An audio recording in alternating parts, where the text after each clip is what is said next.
সুপ্রিয় শিক্ষার্থী বন্ধুরা, তোমাদের সবাইকে শুভেচ্ছা ও স্বাগতম।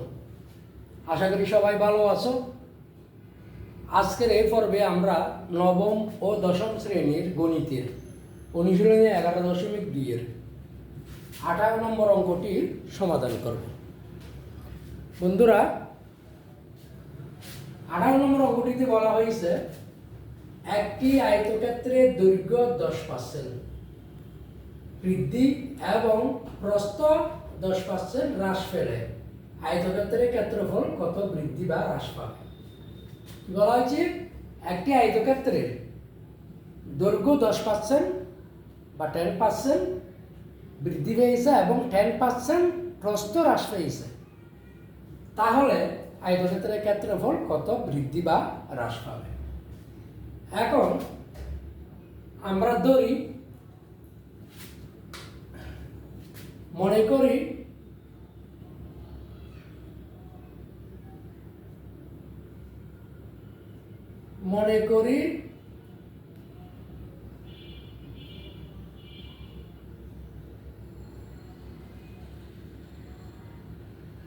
আয়তক্ষেত্রের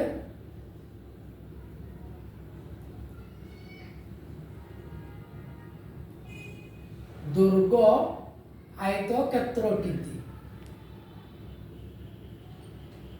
আয়তক্ষেত্রটির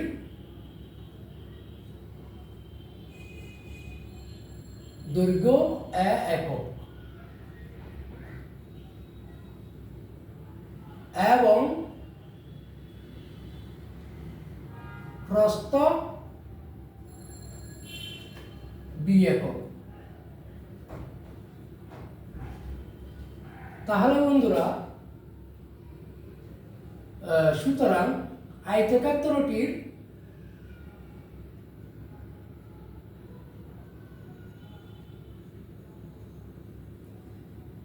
ক্ষেত্রফল কত হবে? তাহলে বন্ধুরা, আমরা জানি আয়তক্ষেত্রে ক্ষেত্রফল কত?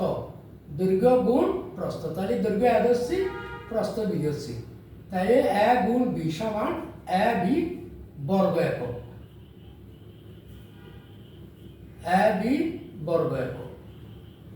এটা হচ্ছে কি আয়তক্ষেত্রের ক্ষেত্রফল। বন্ধুরা, এখন বলা হচ্ছে এখানে আয়তক্ষেত্রটির দৈর্ঘ্য 10% বা 10% এবং প্রস্থ আয়তক্ষেত্রের দৈর্ঘ্য 10% হ্রাস এবং প্রস্থ 10% আয়তক্ষেত্রটির দৈর্ঘ্য 10% বৃদ্ধি পেয়েছে এবং প্রস্থ 10% হ্রাস পেয়েছে। তাহলে আমরা আগে দৈর্ঘ্য কত হ্রাস বৃদ্ধি পেয়েছে দেখি। সুতরাং আয়তক্ষেত্রটির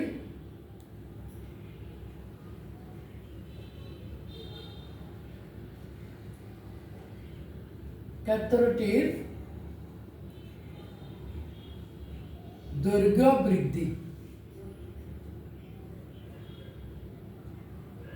বৃদ্ধি কত? এর আয়তক্ষেত্রের দৈর্ঘ্য আগে কত ছিল? এর 10% বা 10 এর আমরা এটা এখানে দিই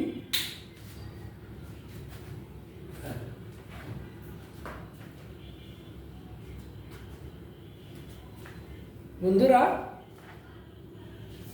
এর 10% একক বা সমান এর পার্সেন্ট মানে কত? 100, অর্থাৎ 10/100 একক সমান 0 কাটা দিলে আর তাকে কত? 10, উপরে থাকে 1 একক। এটা হচ্ছে আয়তক্ষেত্রের দৈর্ঘ্য 10% হিসেবে বৃদ্ধি পেয়েছে। তাহলে এখন প্রস্থ কি 10% হ্রাস পেয়েছে। তাহলে সুতরাং আয়তক্ষেত্রটির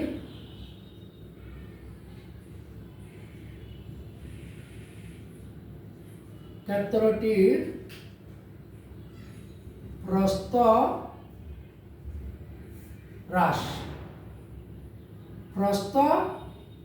হ্রাস কত হয়েছে দেখি। হ্রাস সমান প্রস্থ হ্রাস কত, বি এর 10% বা সমান, বা দিতে পারো সমান দিতে পারো, যাক সমান বি এর 10%, এখানে বা ব্যবহার করলে ভালো হয়, এত বা এত বা এত, হ্যাঁ, তাহলে বা বি এর 10/100 একক।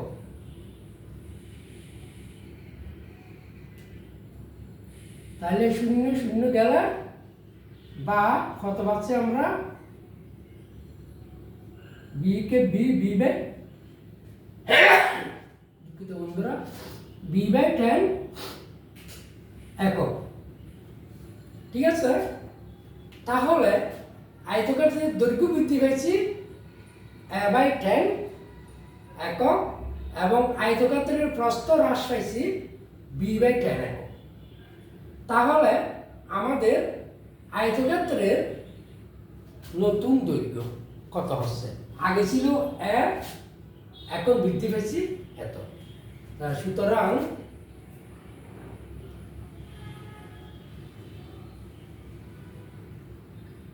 আয়তক্ষেত্রটির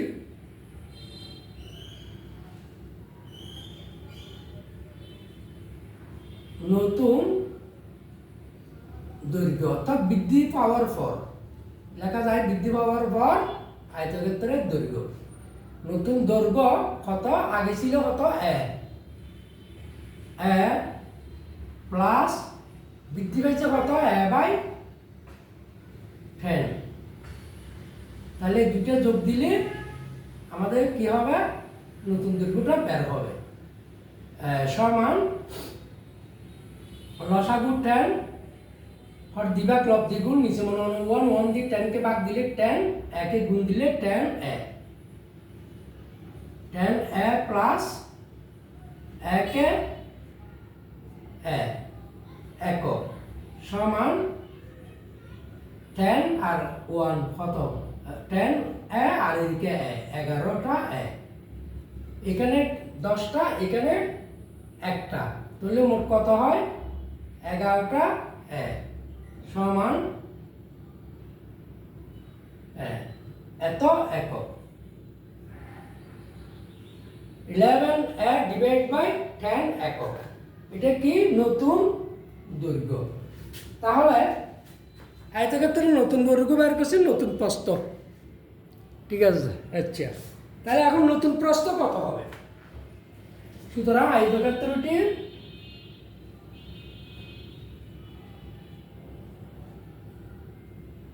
আয়তক্ষেত্রটির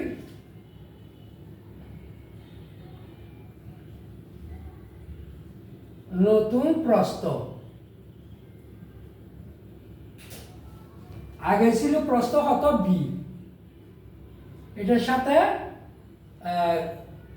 যোগ হবে বিয়োগ হবে, সরি এটা তো হ্রাস পাইছে, এটার থেকে বিয়োগ হবে কত b/10 একক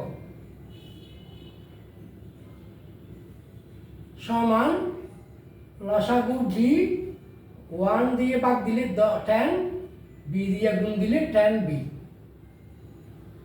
মাইনাস বি একে বি, 10 একে 10, 1 বি একে বি একক সমান আমরা পাইছি 9b/10 একক। এখন সুতরাং আয়তক্ষেত্রটির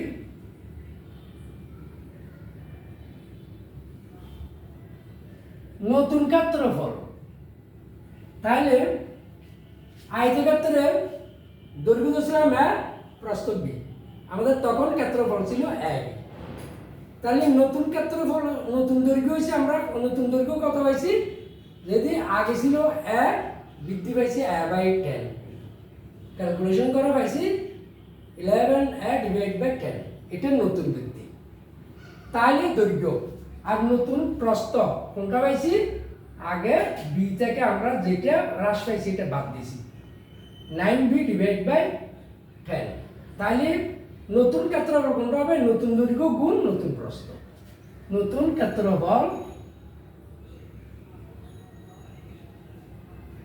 নতুন দৈর্ঘ্য হচ্ছে 11a ডিভাইডেড বাই 10 গুণ 9b ডিভাইডেড বাই 10 বর্গ একক, ক্ষেত্রফল যেহেতু বর্গ একক, সমান 10 × 10 100, 9 11 99 ab বর্গ একক। এখন দেখো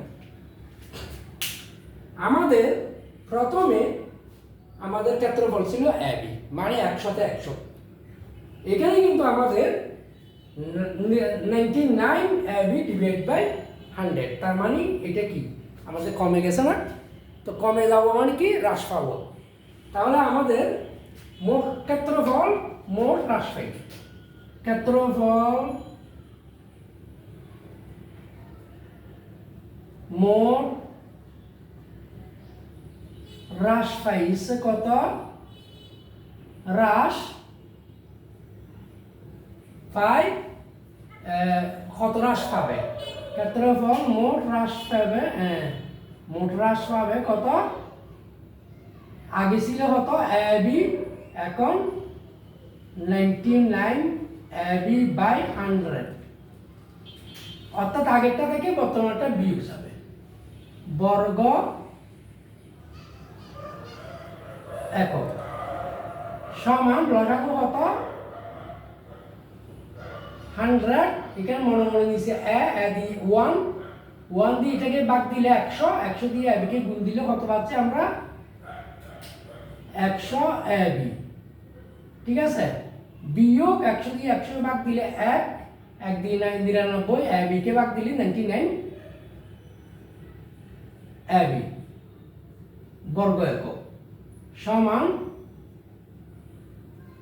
100, উপরে 100 ab থেকে 99 ab গেলে আর শুধু কি ab, এটা আমাদের কি হয়েছে মোট হ্রাস পাইছি, আমাদের মোট হ্রাস পাইছে ক্ষেত্রফল। তাহলে শতকরা কত হ্রাস পাইছি, তো সুতরাং ক্ষেত্রফল হ্রাস পাবে, হ্রাস পাবে উপরে মোট হ্রাসকৃত ক্ষেত্রফল, মোট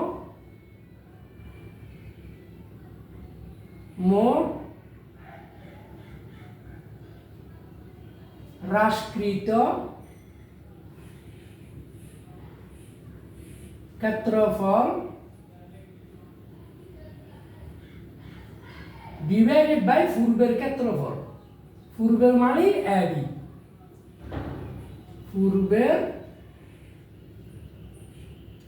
ক্ষেত্রফল, পূর্বের না লিখে পূর্ব ক্ষেত্রফল লিখি আমরা, পূর্ব ক্ষেত্রফল, পূর্ব ক্ষেত্রফল গুণ 100 কেন, ওটা পার্সেন্টেজ, 100 বর্গ একক সমান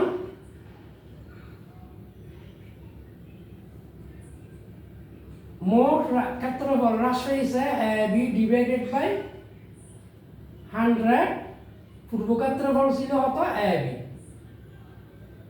গুণ 100 বর্গ একক সমান ab ডিভাইডেড বাই 100, অর্থাৎ আমরা এটা দিয়ে এটাকে ভাগ দিই, ভাগ যখন গুণ হয় তখন পরবর্তী সংখ্যা এটা একটা সংখ্যা, এটা কি নিচে এসে যাবে, উপরের সংখ্যা নিচে এসে যাবে, নিচে মনে মনে যে এক আছে একটা উপরে উঠে যাবে, মানে এটা উল্টে যাবে, গুণ 100 বর্গ একক। তাহলে 100 বাদ উপর নিচে কর্তন এবি এবি, অর্থাৎ এবি কে বাদ দিলে 1, 100 কে বাদ দিলে 1, 1 একে 1। আমরা এখানে পাইছি কত 1%, 1%। তাহলে ক্ষেত্রফল হ্রাস পাবে কত 1%। আমাদের এখানে বলছে শতকরা কত বৃদ্ধি বা হ্রাস পাবে। তো সুতরাং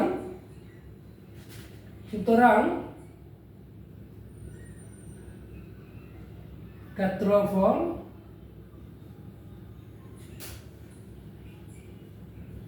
হ্রাস পাবে 1%।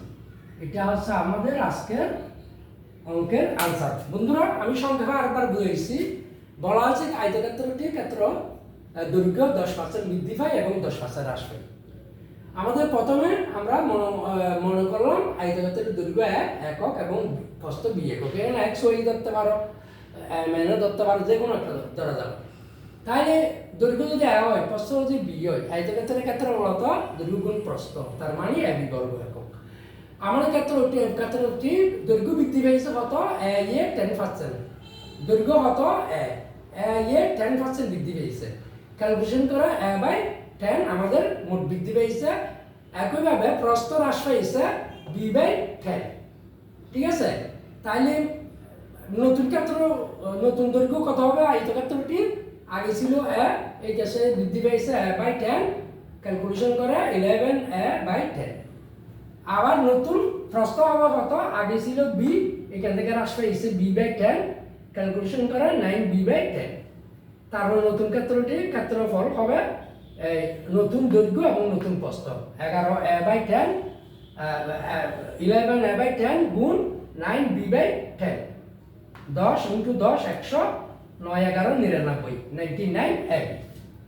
আগে ক্ষেত্রফল মোট হ্রাস পেয়েছে, আগে ছিল আমাদের ক্ষেত্রফল কত এখানে এই ab, এখন হচ্ছে কত 99ab/100, তার মানে এখানে হ্রাস পেয়েছে। তাহলে আগেরটা থেকে বর্তমানটা আমরা বাদ দিছি, হ্যাঁ, ab - 99ab/100। তাহলে এখন দিবা লব দ্বিগুণ, এটা নিচে মনে মনে কি 1 দিয়ে 100কে ভাগ দিলে হয়তো 100 পাবো। 100 দিয়ে লবকে গুণ দিলে, উপরটা হচ্ছে লব, নিচেরটা হবে ab কে গুণ দিলে পাবো 100ab, মাইনাস এখানে 100 দিয়ে 100কে ভাগ দিলে পাবো 1 দিয়ে লব 99ab কে গুণ দিলে 99ab। 100ab থেকে 99ab গেলে আর শুধুমাত্র থাকে ab/100। এখন ক্ষেত্রফল হ্রাস পাবে, মোট হ্রাসকৃত ক্ষেত্রফল, এখানে একটা সমান চিহ্ন ব্যবহার করা যাবে। ক্ষেত্রফল হ্রাস পাবে সমান মোট হ্রাসকৃত ক্ষেত্রফল ডিভাইড বাই পূর্ব ক্ষেত্রফল। এটা কি ডিভাইডেড বাই পূর্ব ক্ষেত্রফল। তাহলে আমাদের হচ্ছে কত ইনটু 100 বর্গ একক। তাহলে হ্রাসকৃত ক্ষেত্রফল ছিল ab/100, পূর্ব ক্ষেত্রফল ছিল ab ইনটু 100। তাহলে ab/100 ভাগ ab, তখন গুণ যদি হয় তাহলে 1/ab হয়। অর্থাৎ জিনিসটা এরকম, আমরা নিচেরটা দিয়া উপরটাকে ভাগ দিই, ab/100 ভাগ নিচেরটা দিয়ে ভাগ দিছি, ঠিক আছে, গুণ 100। তাহলে সমান ab/100, বাকিটা যখন গুণ হয় তো এটা উপরের সংখ্যা নিচে এসে যাবে, নিচের যে 1 আছে এটা উপরে উঠে যাবে। এই জিনিসটা হচ্ছে ঠিক সেরকম। এখানে এটা বাদ গেল, এটা বাদ গেল, আছে 1 সমান 1%। ঠিক আছে বন্ধুরা, এখানে এই মূল কথা হচ্ছে আমাদের এটাই, অর্থাৎ এত পার্সেন্ট 100%। এখানে পার্সেন্ট দিয়ে দিতে পারো, পার্সেন্ট যেহেতু পার্সেন্টেজ হিসাবে ধরছি, ঠিক আছে। সুতরাং 1% আমাদের এখানে হ্রাস পেয়েছি। তো আশা করি বুঝেছ অঙ্কটা। সবাইকে ধন্যবাদ জানিয়ে আমি আজকে পর্বটি শেষ করছি।